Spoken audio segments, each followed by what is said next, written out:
हसन एक अब आ सवाल है जाइए आपसे। जी। हसन एक सवाल है आपसे, आप अपनी बात भी कीजिए पर इस सवाल का जवाब भी दीजिए कि बहुत जहनों में एक सवाल उठ रहा है, वो ये है कि इसमें कोई शक नहीं कि तहरीक इंसाफ की एक पॉपुलैरिटी है, आवाम में एक मकबूल जमात है, इमरान खान साहब एक मकबूल लीडर हैं, लेकिन कुछ लोग ये सवाल भी कर रहे हैं कि क्या फिर एक मकबूल लीडर को ये सबूत नहीं देना चाहिए था कि मैं अगर कोई रियासती ऑर्डर है मैं उसके साथ हूँ, रियासत की रेट को मैं चैलेंज नहीं करूँगा, अगर मुझे अदालती हुक्म पर पुलिस गिरफ्तार करने के लिए आई है तो मैं अपनी गिरफ्तारी दे रहा हूँ एक बड़े लीडर होने के की वजह से। आप समझते हैं कि कुछ इस तरह की सिचुएशन भी हम देख सकते थे, बन सकती थी? देखिए, इसमें दो चीज़ें हैं। एक तो ये है कि अगर आप 4 दिन पहले किसी को वारंट लेकर गिरफ्तार करते हैं तो उस पर सवाल उठता है कि क्या हुकूमत की को उसमें ज़ाती जो है वो उसमें अंसर पाया जाता है कि 4 दिन रहते हो और आप उसे गिरफ्तार करने पहुंच जाए। तो 4 दिन का जो वक्फा था वो आप अगर रखते हैं, गिरफ्तार करके रखते हैं, तो वो उस पर भी सवाल उठते हैं। अब ये कानूनी माहिरीन जो है साद रसूल साहब बेहतर इस पे तबसरा कर सकते हैं। तो ये 4 दिन का वक्फा वो अगर वो जेल में होते हैं या हिरासत में होते हैं तो उसका कौन जिम्मेदार होगा, नंबर 1। नंबर 2, जिससे आपने ये बात कही कि उनको देखे, इमरान खान का भी एक पहलू है और हुकूमत का भी पहलू है, दोनों तरफ, क्योंकि मुतवाजन जो चीजें हैं, जो हकाइक है वो सामने रखनी चाहिए।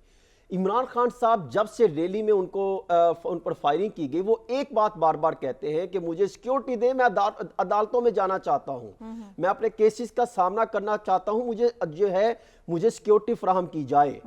लेकिन ये हुकूमत के वक्त की जिम्मेदारी है कि उनको भरपूर तरीके से सिक्योरिटी फराहम की जाए और उनको गारंटी दी जाए कि हम आपको यहां से लेके जाएंगे, वहां तक छोड़ के आएंगे। मुकम्मल सिक्योरिटी फराहम करना हुकूमत वक्त की जिम्मेदारी है, ना कि उनके खिलाफ एक शिकंजा, एक पूरा जो है वो ऑपरेशन शुरू कर देना। तो गिरफ्तारी दे देते। अब दूसरा, देखिए फिर वही बात है ना कि 4 दिन, अच्छा अब जब वो खुद जो क्या करें अगर सिक्योरिटी हुकूमत वक्त से चाहिए हो। देखिए, अब स्टाम्प पेपर जब उन्होंने दे दिया और उन्होंने कह दिया कि मैं पेश हूंगा, और फिर अदालत में वो जो मामला चला गया वो तो फिर सबके सामने है। लेकिन उससे पहले जो इतना बड़ा आपने एक बंदे को गिरफ्तार करने के लिए, हाँ, इमरान खान साहब भी जो अदालतों का एहतराम करने के लिए, हम जब भी उनसे मिलते हैं वो ये एक ही बात करते हैं, मैं अदालतों का एहतराम करता हूं। आप देखिए 76 सालों में 208 जो है वो लीडरान है सियासी जमातों के, साबिक सदूर और वजीर आजम और बाकी अफराद जो गिरफ्तार हुए, जिन्होंने अदालतों का एहतराम किया। इमरान खान साहब को भी ये चाहिए कि अदालतों का एहतराम करें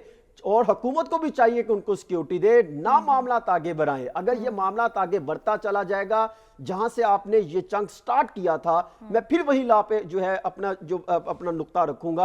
अगर ये हालात आउट ऑफ कंट्रोल हुए तो चाहे आप एक जमात पर पाबंदी लगा दें, क्या याद नहीं है कि आपने नेशनल अवामी पार्टी पर पाबंदी लगाई थी, अवामी नेशनल पार्टी बन गई।